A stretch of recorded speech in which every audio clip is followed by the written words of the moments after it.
आओ उस दुकान पे देखते हैं। क्या हाल है आपके? जी ठीक हूँ मैं।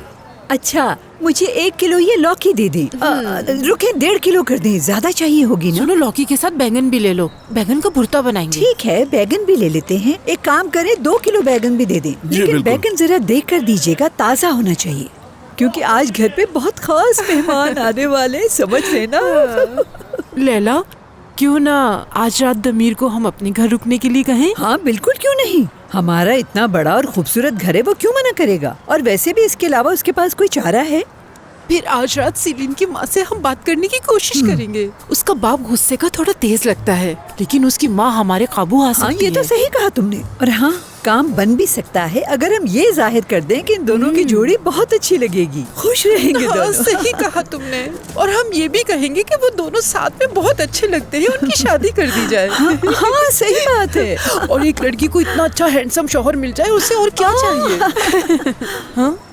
फिरोज, तुम्हें क्या लगता है वो भतीजे वाला आइडिया काम कर जाएगा ना?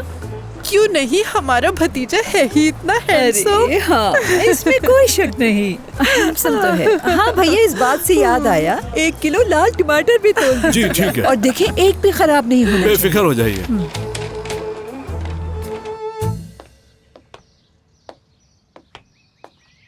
तो यहाँ है उस लड़के का सामान। हाँ, और रखा कितने सलीके से है। ओह, तुम इसे सलीका कहती हो? देखो, उसने तो पेंटिंग्स भी लगा रखी हैं, जैसे ये उसी का घर हो। अरे समी, आप हमेशा उल्टा ही क्यों सोचते हैं। ये उसने नहीं, बल्कि घर के पुराने मालिक ने लगाए होंगे। ये सूटकेस उठाकर बेड पे रख दें। देखो खोलकर।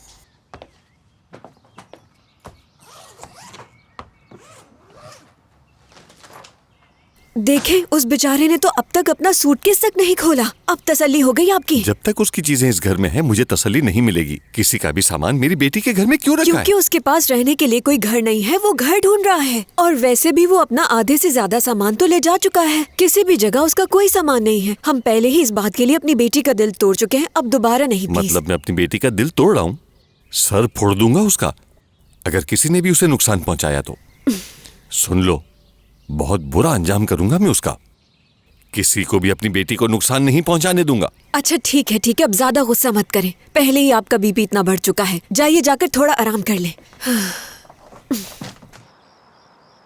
हम सही लोकेशन पर तो आए हैं ना? हाँ, जगह तो यही बताई थी। अरे, तुम आ गए?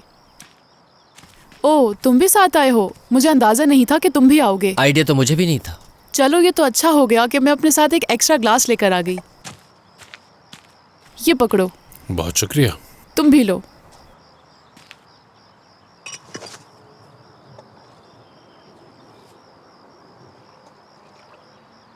शुक्रिया।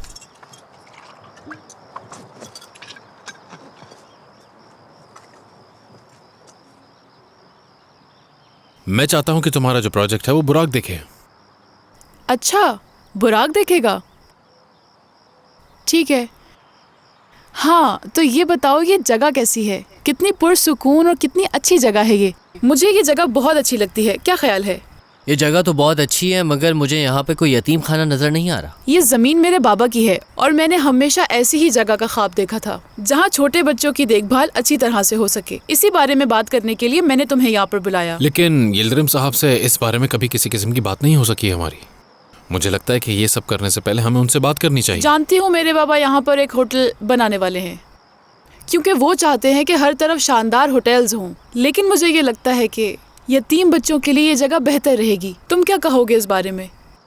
हाँ, वैसे बात सच है, क्योंकि ये जगह तो वाकई बहुत शानदार है। बस यिल्दिरिम साहब की इजाज़त मिल जाए ताकि पेपर वर्क ख़त्म करके काम शुरू किया जाए। फिर उसके बाद सबसे पहले हम यहाँ पर लकड़ियों से एक स्ट्रक्चर तैयार करेंगे, जहाँ सबसे पहले बच्चों की साफ सफाई का ख्याल रखा जाएगा। और हाँ, एक गार्डन भी, जिसमें बच्चों के लिए खेलने कूदने का इंतजाम होगा। सिक्योरिटी का भी ख्याल रखा जाएगा। पानी की सप्लाई, सेवरेज और बिजली की भी जरूरत पड़ेगी।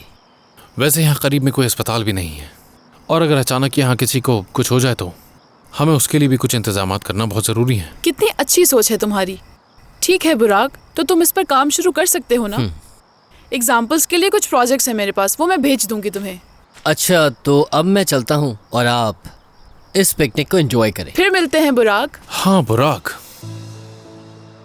तुम यहाँ लारा के साथ बैठकर सारे रेफरेंसेस देख लो। तुम इस प्रोजेक्ट के मैनेजर हो, तुम्हारा यहाँ होना जरूरी है। अलारा, मुझे एक जरूरी काम से जाना होगा। मैं समझ सकती हूँ दमीर, लेकिन इस प्रोजेक्ट का इंचार्ज तुम्हें बनाया गया है और तुम्हारे मुआहदे को कबूल करने के बदले में मेरे बाबा की एक यही शर्त थी।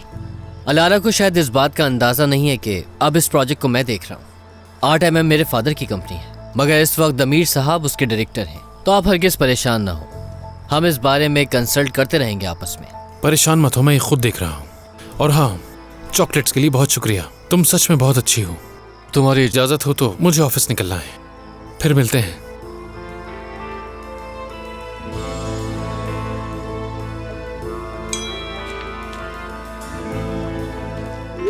कब तक आओगे? हम इंतजार कर रहे हैं यहाँ। अरे तुम खड़े खड़े क्या सोच रहे हो? यहाँ आकर बैठो ताकि मैं तुम्हें प्रोजेक्ट के बारे में कुछ बता सकूं। एक काम करें, आप मुझे ये सारी चीजें ईमेल कर दें और मैं देख लूंगा। मैं तुम्हें ये बिल्कुल भी मेल नहीं करूंगी, इसीलिए अब यहाँ पर आकर बैठो और ध्यान से सुनो जो मैं तुम्हें बताऊंगी।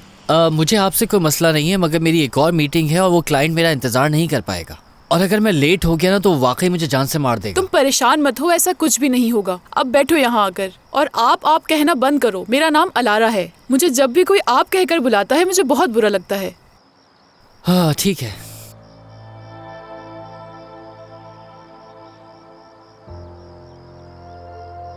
तुम अपने बाबा को इस प्रोजेक्ट के लिए कैसे राजी करोगी? मैं ये समझ सकता हूँ कि तुम चाहती हो कि तुम्हारे बाबा तुम्हारी तरफ से खुश हो जाएं, मगर ये मुश्किल काम है। और मेरे अंदाजे के हिसाब से यतीम खाना भी तुम उन्हें गिल्ट देने के लिए बना रही हो। वाह वाह, बहुत सही समझा है तुमने। तुम बात जारी रखो, मैं सुन रही हूँ। दरअसल मेरा भी तुम्हारे जैसा तजर्बा है। मेरा और मेरे बाबा का रिश्ता भी कुछ ऐसा ही है कि मैं जितना उनको इम्प्रेस करना चाहता हूँ वो उतना ही दूर जाते हैं। बुराक, अगर तुमने मुझे इतनी अच्छी तरह से जान लिया है तो तुम ये जान लो कि गुस्से में मैं अपने बाबा से ज्यादा खतरनाक हूँ। तुम्हें लगता है कि मैं तुम्हें गुस्सा दिलाने आया हूँ यहाँ?